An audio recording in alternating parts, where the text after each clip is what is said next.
More than 60% of care homes have remained COVID-free during this pandemic, and Beachy Knoll in Sheffield is one of them. How old are you tomorrow? I don't know. 98.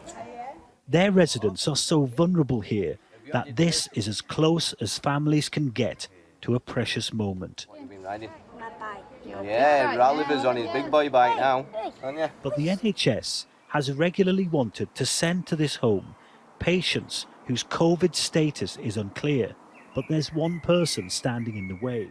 My role at Beachy Knoll is to gatekeep. So this perimeter is yours to Absolutely, protect. yes. And have you felt the pressure from hospitals, for example, to get into this home? Yeah, absolute pressure. You know, they want to discharge people, but they don't want a test. And I'm not prepared to accept without a test. In a pandemic, in a busy situation like that, is that too much to ask? No, no, absolutely not. Because if we're not asking that, we're creating more problems. And that is perhaps why you've had 0 cases. Absolutely. Nothing gets through at all. From March the 19th, the government urged hospitals to discharge patients as soon as clinically possible, promising care homes that they would be given clear and accurate information about a patient. 80-year-old Barbara Stead was admitted to hospital on April the 5th after fracturing her ankle during a fall. She was first taken here to Pinderfields Hospital in Wakefield, West Yorkshire, but then moved to nearby Dewsbury. The hospital wanted to discharge Barbara, but the care home refused to accept her. And that's because her medical notes appear to have been altered in a way that made the care manager suspicious. This is Barbara's patient discharge document. We've blanked out her private information, but down at the bottom on the right is a section about whether she was COVID positive or not. Someone has circled yes, she is, only then to scribble that out and change it to no, writing neg or negative. And on the next line down, you can see the words not tested, but temp, meaning temperature, of 38.8. That is one of the symptoms of coronavirus. Well, Pearl, thanks for meeting me again. Not a problem. And I wanted to talk to you about this document. Pearl Jackson was the care home owner asked to authorise the patient transfer.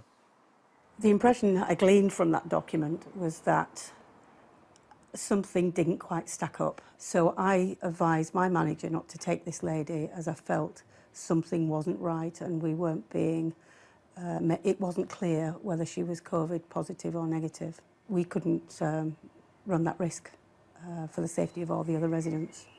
Barbara's family had no idea her medical records had been changed in this way, so I visited her son John and his wife Leslie to show them the form. John, how are you doing? And Leslie, hello, hello. What do you think about the form that I've just showed you? Somebody's had a go at it somewhere, haven't they? I mean, it's quite straightforward there. It's been ringed yes, then they've written negative at the side and ringed no.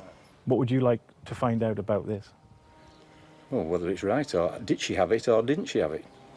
There's something wrong somewhere. Yeah. Looking at that, we need to know what's happened now. Just over a week later, Mrs. Stead was back in hospital again. This time she developed a cough and a high temperature and later tested positive for COVID-19. She's since recovered from the virus.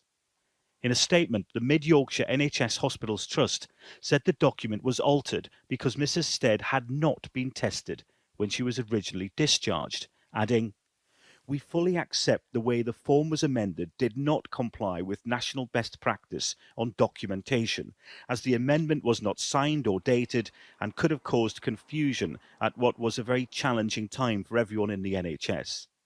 We intend to reiterate to our staff the importance of accurate and clear communication with care homes and families, and we are very sorry if this has caused any distress.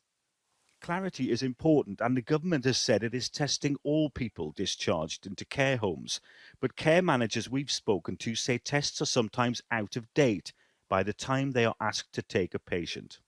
It's absolutely a nightmare because I feel as if I'm just fighting for residents all the time, just to keep them alive, and I shouldn't be doing that. I shouldn't be doing it. It feels wrong. Hospitals have long relied on care homes to free up beds on busy wards.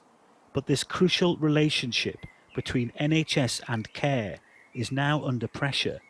It comes down to trust, and it's being tested like never before. Nick Martin, Sky News.